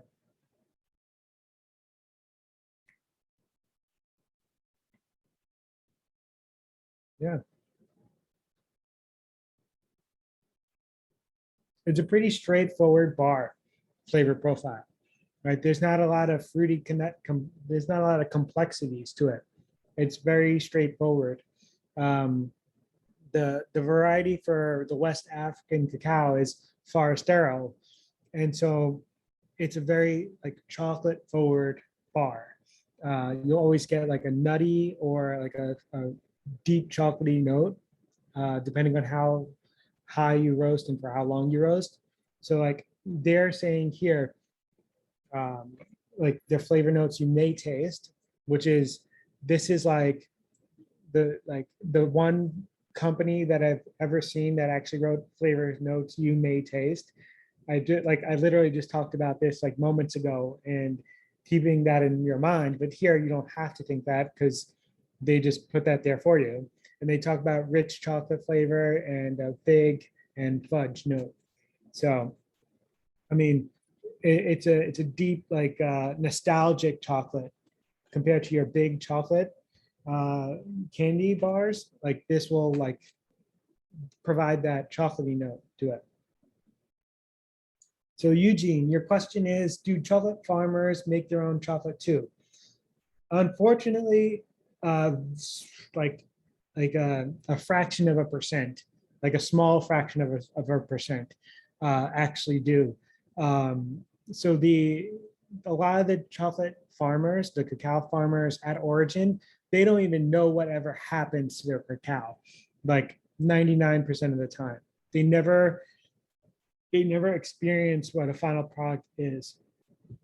Excuse me. So sometimes it's the makers, the importers, they're the ones that go back with like on trips to visit the farms with bars from the chocolate makers that buy their beans. And so they have something to share with them, and they're like blown away by how they pay attention to their trees and the cacao and how that interprets into an actual finished bar. And it's like the most magical thing that you could ever see. So Andy, really, really great question. Putting the flavors on the wrapper, how would that influence consumers' perception of flavor? How much would they influence how we as consumers perceive the flavors? Yeah, it does. It's not, I'm not gonna lie, it does. Yeah, you have consumers who may not go through a tasting like this to get just have to listen to somebody say, this may not be the actual flavors that you actually get. A lot of makers, or a lot of consumers, I should say, they look for specific flavor profiles, like they enjoy hazelnuts, or they enjoy raspberry flavor notes, or something sweet like a caramel. Like they want to look for bars that have those notes. So it's based on like meeting those needs. And if you're going as a consumer to the store and in search of that, then that's going to help. Whether they're satisfied with it or not, that's their own story and that's their own like experience. But sometimes makers, they like harvest to harvest, year to year, the flavors change. It's based on like the precipitation, the rainfall, the terroir, like all of that stuff changes year over year. So like when they have like a batch and it says rich chocolate, fig, and fudge, the harvest next year could be totally different. It could be like hazelnuts in there or something next year. So you never know. But that's why things that you may taste gives you that like openness that you could say, okay, it may be good. I may enjoy this. So that's what I'm going to choose to purchase. Changing packaging, I mean, depends. It really depends. Some people, they just have like white label. These labels are printed on a printer in his factory. So he could always update it from harvest to harvest here because he has like all this harvest information here. For Rafio, these are printed. And so they may do one run and then change it up the next run. I've seen it where they ran, I saw like two different time frames, the one like the same origin bar, and the flavors were different. So it would just be based on their production runs sometimes. These are really great questions, guys. You're on your A game today. All right. So, that's a good question, Edmund. So they would obviously taste every single batch that they're making. Sometimes, like when I was making chocolate myself, I would get like a whole bunch of different flavors. And sometimes there's just too many. And so normally you get like 3 notes on a bar. And sometimes you pick like the most prevalent ones, or just 3 that seem interesting that would catch someone's eye as a consumer, right? They wouldn't update it that often. If they do like labels like this, yeah, they could do it as often as they want, but it's annoying because they would have to update the graphic and all that stuff. So most makers, they just go through an entire harvest batch or whatever and may update it or may not. I don't think so, Austin. Nope. I don't think so. Every day is a new day. Every batch is different. And that's what's the fun part about it.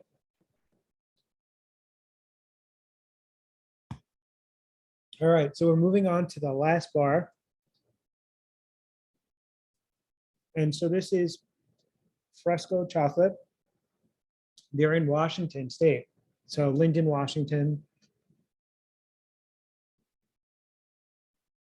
And they've chosen, this is a fairly new bar they released.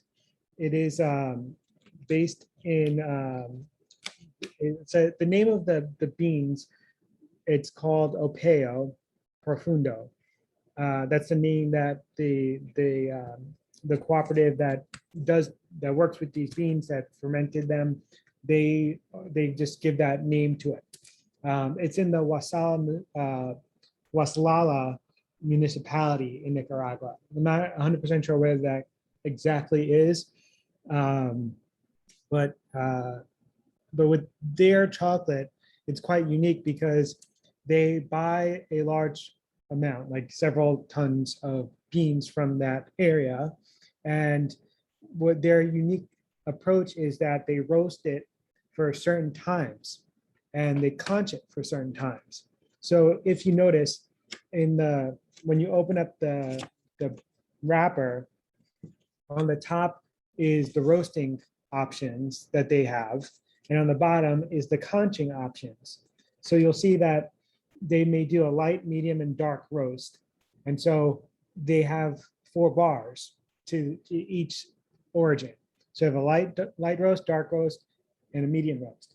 And the conching, they may do no conching at all, a subtle conch, a medium conch, or a long conch. So the timing that it takes after the refining, they keep it in and just let it move around.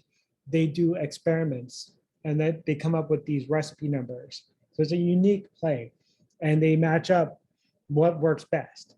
And so this one in particular is a dark roast, so a higher temperature, and then a longer conch. So they don't say exactly how long the conch is, but I believe it's at least like a day at minimum that they're doing that, and if not multiple days. So you are apt to get a huge flavor profile from it, right? So yeah, so these are foil wrapped. So there's somebody there wrapping them by hand. And my bar actually snapped already, but it's okay. So you'll see, here's their logo on the bar. And then you have these cacao pod images. So when we compare, so this is Nicaragua. Let's compare to Ghana. So West African to Nicaraguan, I believe it's like a Trinitario. So Trinitario is just a hybrid of Criollo and Forastero variety. Back in when it all originated many years ago, it was kind of like a hybrid that beans were moved and planted together. Somehow they kind of crossed each other's paths, and hybrid trees with genetics can be. So for instance, so this color is much lighter, if you see, right? Yep. All right, so let's go in for the snap. Ooh, that wasn't that big of a snap. And that was on the break lines. So let's snap it in the middle of the piece. Is it a little bit louder, a bit smaller, or less sharp? Mine is kind of weak. It's kind of like a 1 or 2. A 2. There you go. All right. All right, so now it's time for the aromas. And it's kind of, you don't need to go too deep into it because you can get something right off the bat. What are you guys smelling? What aromas?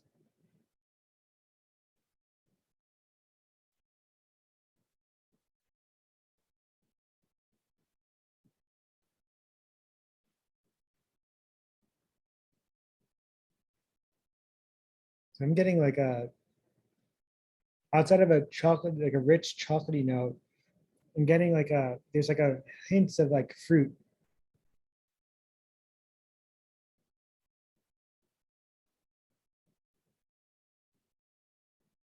All right, so we're getting some honey, sharp flavors. Yeah.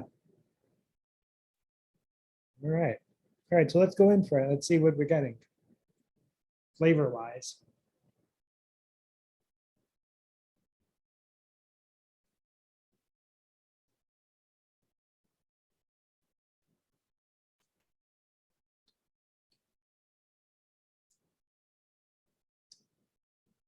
Mhm.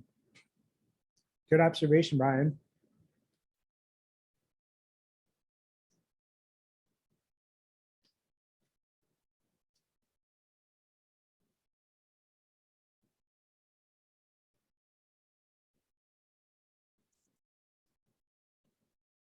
Yeah, so it's definitely smooth. So Eugene, no, the dark roast long conch is just specific to this bar. It's their recipe. They may do, I think there's a light roast, a medium roast, and then 100% bar as well. But I'm not sure as far as the other roast profiles, how long they conch in those.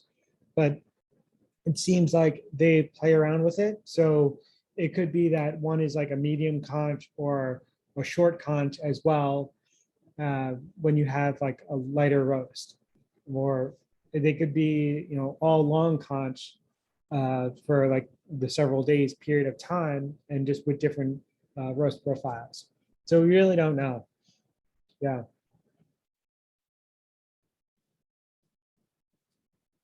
Yeah. So with their profile, they say the word profundo describes a long fermentation. So like fermentation being upwards of 7 days, like the maximum time, and a slow drying process, producing flavors of ripe fruits and nuts with floral and spicy notes. So, and there is added cocoa butter in this. So that's where that smoothness comes through. It's more like a fattier taste, feeling. I want to take a note here. Yeah, so even the raffia was a 3-ingredient chocolate. So they all had, those 3 had added cocoa butter to it. All right. Any other last comments on this bar?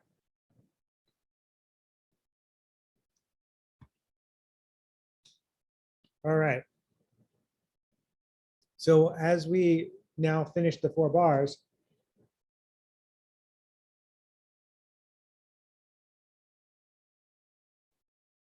okay, so Andy, yes, sugar-free chocolate with, I know the good chocolate, I've had it, it's with erythritol, or that word. It's an alternative sugar. And I believe White Label did a bar with that years ago.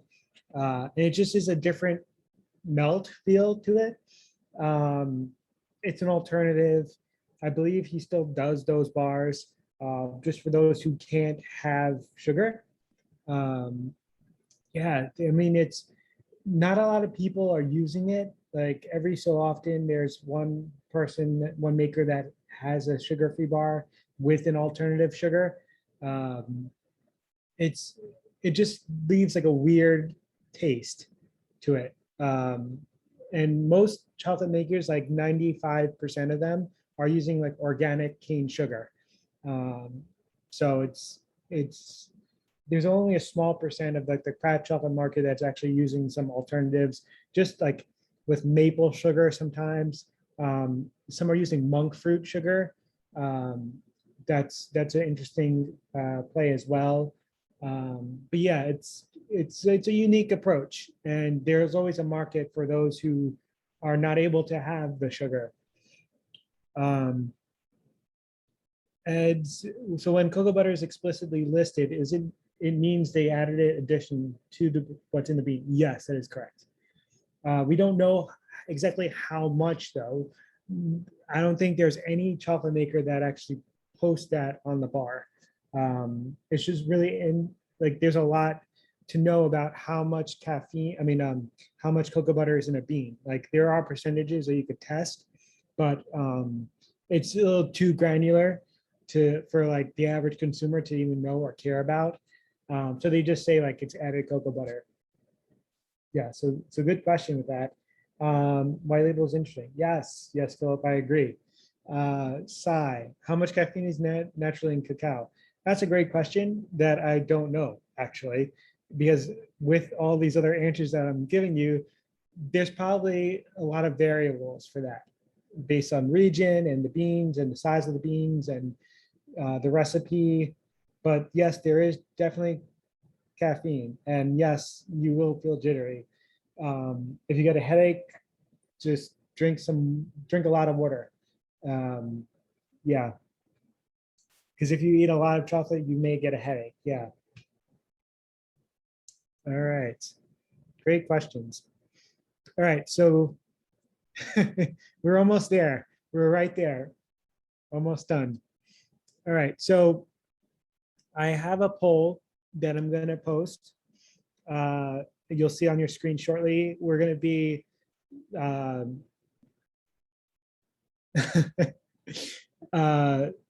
we'll be asking for the favorite chocolate bar based on the flavors that you've experienced, the packaging, which one looks the best, and then obviously the overall favorite, like all inclusive experience. All right, so I'll give you a few moments. There's 17 left, or 18, yeah, 17 left of you in here. So I'll let you guys go for a few moments.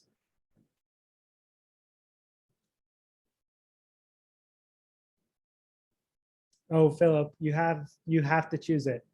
I may hold up a chocolate gun to your face and then you could eat it if you want, but you have to choose.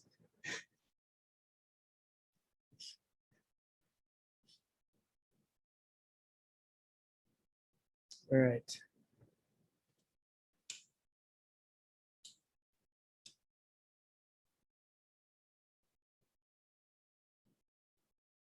Interesting. Interesting coming as they come in. And yeah, I mean, you have to try them again if you want. Go for it. Wow.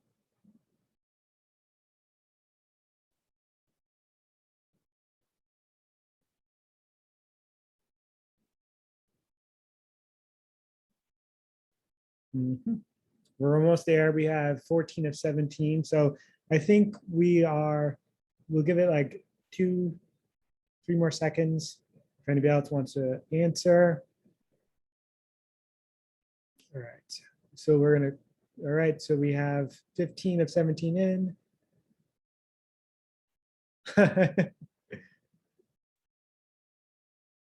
I believe that like the most common percent is 70 for chocolate, but I think the range of 75 to 70 is kind of like a sweet spot. Oh, Austin, there's no way to add in like an additional answer like Reese's as an answer choice. Sorry about that. All right, so 16 of 17 answered. I'm gonna shut it and end it. And let's see. All right, so I'm gonna share the results. All right. All right, there we go. And so it's a tight race, I have to say.